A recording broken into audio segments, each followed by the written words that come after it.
Also, right now, we're about to bring in Max Reisinger, who is the CEO at Creator Camp. Creator Camp is like this new age Hollywood studio, I would say. Max has like a creator background, has hundreds of thousands of subscribers on YouTube, and then he started this Creator Camp where like he's kind of helping creators, like fund and build their projects, entertainment type stuff. Then, of course, started an agency, has worked with Claude, has worked with Notion already, Lovable, and doing some great work. And he launched the agency like officially on Instagram, I think last week. Let's show the video. The 2030s will be the start of a new renaissance. Let me explain. We all know AI is changing everything. News stations say we live in unprecedented times. But what they don't realize is all of this has happened before. Do you plan to take over the world? The year is 1440, and this guy invents the printing press, a machine that brought knowledge, stories, and scientific advancements to a scale the world had never seen before. Within 100 years, 30,000 books turned into 200 million, printed and spread across Europe. But that actually became a huge problem, because once everyone was given the power to say anything, finding information wasn't difficult. Finding something meaningful was. Until eventually, this guy decided it was time for the rebirth of a lost human spirit, or as the French say, a renaissance, where real art and knowledge became more important than endless tabloids. But now our ways of communication are changing. Again, most companies believe the next rebirth of media belongs to those who pump out the most content the fastest. But we believe they're making the same mistake people made 500 years ago. Because the reason you treasure that handmade gift or cry at your favorite movie isn't because a machine pumped it out in a second. It's because they're made by real people putting in hours of effort, making things the scrappy and heartfelt ways, telling stories that come from an honest human voice. We believe the next generation of brands won't win by just making more. They'll win by making things people actually care about. So, if this is the next renaissance, what part will you play? Watch the video if you want to go check it out. It's so good. Like It is these good. guys, what these, like all their ads are like incredibly high craft, and like I'm hooked on them. Yeah, Max Reisinger and the Creator Camp is money. Let's bring him in right now. He's the future of advertising, people. Max, how are you doing? Doing fantastic. Thanks for having me, guys. Well, it's a pleasure to have you. And I mean, shit, where do we begin? Because you guys have got a lot going on. How does it feel to be the future of the industry? How about that?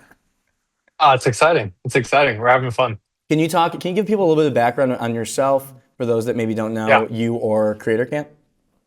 Yeah. So when I was 15, my family moved to France for a year. I'd always wanted to start a YouTube channel, but I said that my life wasn't interesting enough, and then it finally was. And I really wanted to make movies. I wanted to turn my life into a TV show and just like document myself growing up and living in a foreign country. And about 4 years ago, I met my co-founders who were also trying to do similar things. We were really excited about bringing more cinematic storytelling to the platform.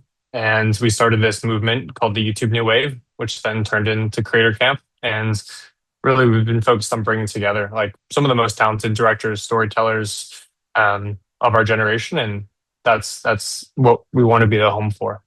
Yeah. Yeah. Is it in the, like, you guys went to a cabin, I believe, in Montana? Was that the first like kind of camp? That's how it vibe? started. Yeah. I saw that. That portion of that video, and it was amazing to see. I guess, what did you learn? Like, explain to the people, like, you get together with your friends, all talented, unsure what's going on. You get to like a cabin in the woods. You stay there for 4 weeks. What was uncovered there? Tell me about that experience.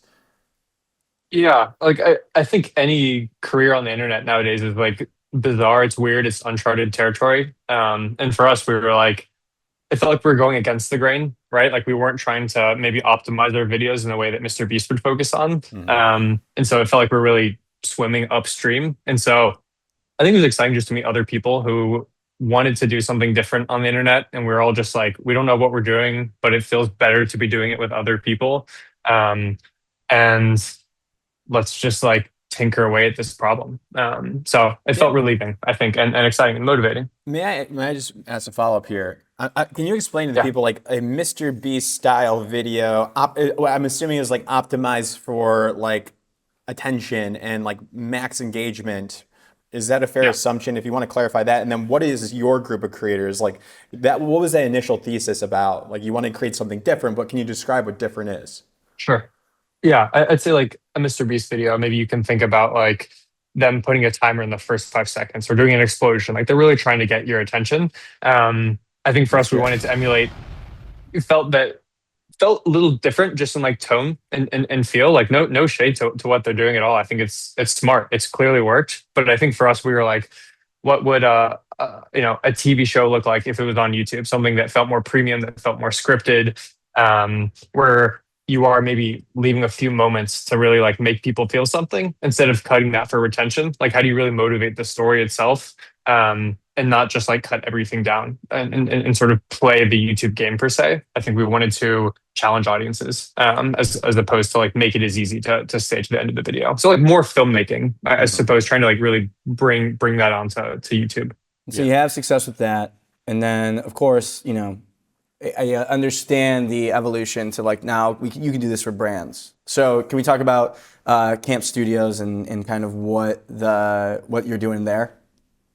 Yeah. So like Montana is where it started. And then over the next 4 years, we hosted like summits all around the world, bringing together like folks like us, but really talented directors, filmmakers, musicians. And so we'd assembled this like massive group of creators, like a few hundred folks that we were like, this is the next generation. And they're putting out incredible work. And so brands just started coming in and they were just interested in like, I think the world of advertising right now, there's like there's a commercial, a multi-million-dollar commercial. We've seen like the rise of UGC, but I think now we're finding like this is interesting white space in the middle of folks who are capable of producing really premium content, but in a really different way. And I think that's like the market that brands find really appealing is like, how do we tell stories on social media that aren't just like one big moment, but how do we build like a sustained narrative over time? And so Camp Studios has really grown rapidly over the last like year or so. We've just publicly announced, but we've been doing a lot of work behind the scenes, partnering with brands to do anything from a commercial to like run a whole social page. Yeah, it's fantastic. So then you're running the studio itself that handles like the administration, the operations, creative resourcing, I'm assuming, to find the right talent for that specific project that you've met from the past 4 years of running these conferences and these events. Is that correct? Correct. Yeah. Yeah. We have a really talented team, both internally of some of these creators, but then also externally with folks as well. So let's maybe dig into like one of the examples. So like I know you worked with Claude. Like the Claude work is fantastic. Yeah. Can we talk about the relationship there? Like what is Claude asking for, and then what are you guys delivering? Yeah. So I think in the case of that partnership, for us, it was like, how do we elevate working with a creator instead of maybe doing just a one-off, advertisement with one creator? How do we really build a world and create a moment? That was really the thought process of like the creators that they want to partner with, I think are capable of doing more. And so that was the same kind of push there of like, I think Megan Tan can direct a commercial and heck, let's shoot it on film. Let's get other creators involved. Let's collab post it with them. Let's like really build a world here. I think that's what Claude was looking for. We're like, let's make a moment. And have creators really like shine in that moment that we're creating. So you guys kind of like you have the relationship with the creator and the creators themselves, and so then and then you also like these creators are like talented filmmakers and talented editors, and like they have their teams too that help them build cinematic sort of films. It's like that ad. Like I remember when that came out. Like it was so good. What's the line in that? How grateful it is you should be to be stressed or to be tired from something you love, like doing something. I love that. Especially New York moments too in there. It spoke to me. 100%. Yeah. So what do you think like is when you see the, maybe bigger brands that are kind of playing social and putting out these like ads on social in the ways that like, what are the things that kind of like drive you nuts? That are like, why do they do this? That's a great question. I think a lot of like organic social pages, like those tend to drive me nuts. Like you look at a big brand and like they're putting out stuff and it's getting like 10 likes, and I'm like, there's just so much more that you guys could be doing. And then you look on TV and they just spent like $5 million on like a nice ad spot, but then their social page is like an intern's running it, and it's like that's cool, but it feels weighted in maybe I don't want to say the wrong direction, but I think the weight should start to shift over a bit more. And I think that's where we see a lot of just room to like have fun and experiment. I'm so fascinated by this. Like, I guess, how do you keep this thing running? Like you have a brilliant creator that has, what I'm assuming is like creative control but then you have a large brand that wants some things here. Like, how do you, like, kind of in the middle person here, how do you kind of navigate that balancing act? It's a great question. I think even the word like influencer and creator gets like thrown around. But the way we think about it is like these creators are more like directors, the ones that we work with. And so a lot of them think like a traditional director. They just happen to have built a following and have to like sharpen their tools by putting out maybe hundreds of videos on social. And so a lot of these folks like have worked in crews before. They understand how to work with brands. They're quite mature and are like really impressive and talented. And so for them, they like understand what brands are looking for, and it feels like maybe less of a jump for them. And so they understand that brands have their final say. They have their objectives, but then we're also there to like help obviously make it all smooth and easy. Now, is your team like ideating, like if this is a series, like what are the general components of this series? What is it gonna say in it? Are you concepting? Are you allowing the creators to concept it? Or is everybody involved? It's usually a mix of everyone being involved. So, like I think we obviously care about what the creators have to say. We want to obviously integrate the brand's priorities, and then our team has our own thoughts and perspectives of how to bring it to life. And oftentimes, like we're working with the brand before to figure out the strategy before we bring on the creators and like understanding who would be the right fit for this. And there's some work we do that isn't as like creator focused as well. Like we work with some traditional directors on some larger campaigns, but maybe we bring in creators to help do the BTS series and do an elevated version of that, for example, and really like build a campaign around it. So it looks different for the different size and scope. How much of this is like educating the brand? How much of it, I could just see a world where like a brand is like, well, I saw the stuff you guys did for that brand, I want that. And you kind of, how do you educate these brands? It still feels very early for something like this. Yeah, it's a great question. I mean, I think a lot of just conversations and us making a lot of text, to be honest, of like, here's what we do, here's what we're trying to do, here's why we think it's valuable, why you guys should do it. But I think a lot of that ultimately is on us and why we're launching the page publicly on Camp Studios. Like we need to do more work to get our name out there. So far, it's been like we've been writing off a lot of inbound through the Creator Camp Instagram page over the last year and just have like reoccurring brand partners. But as we start to scale, I think that's ultimately on us for brands to understand like who we are, what we're trying to do, and why it's valuable. Yeah, you're just making bangers on social pretty much. Awesome. Like it's pretty interesting because we hear, there's like ad agency that we talked to recently, like really great ad agency in Canada. Their name is Courage. And the founder is like, at this, like right now, our whole thing is just, you just got to make bangers. And like, that's what, like, at least the game on social media right now, if you can put out at the level that say like a Claude is doing on social, where I feel like every other week I'm getting like a viral Claude, like highly cinematic ad that's just like a built for social film that's not just a cut down from a TV commercial. Like you got to be able to do that, and that's kind of massive, I feel like. And listen, I'm going to see this stuff regardless because they're gonna put paid dollars to boost whatever they're making on social, and it's gonna pop up on my feed. So I'd much rather watch a Camp Studios production. Yeah, Max, what's your take on that? Because the Gary Vee methodology is is you test it on organic social, and then if the concept pops, then you put paid behind it, and then like you go all the way up to like a TV Super Bowl commercial as after you've tested enough. What's your take on that?